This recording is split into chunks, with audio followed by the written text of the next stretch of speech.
To me, when I hear that's Toronto sound, I think more of the early 60s. To me, it's a style of music more than a technical sound. To me, it means the bands like the Hawks and Richie Knight and the Midnights and the Mandela and the Poppers and all those bands that were playing the Yonge Street Strip in the late 50s, early 60s, where there was a combination of the influence of Detroit R&B and British pop kind of met in Toronto. And those bands, to me, create that. When I hear the Toronto sound, I think of sort of an R&B sound that's not quite as black as U.S. R&B. It's got a bit of a pop influence as well. Technically, I've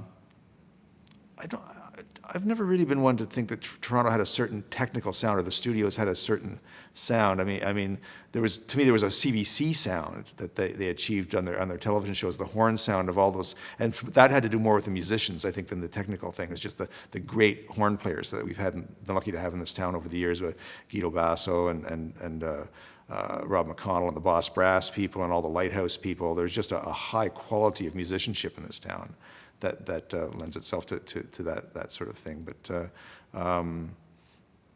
to me, that's what the Toronto sound is the Mandela and the Poppers and Kensington Market and all those bands that were playing that area at the time, and particularly all the bands that trained with Ronnie Hawkins musical boot camp, as we called it. All the guys that came through that had a certain R&B tightness from rehearsing 12 hours a day, 6 days a week.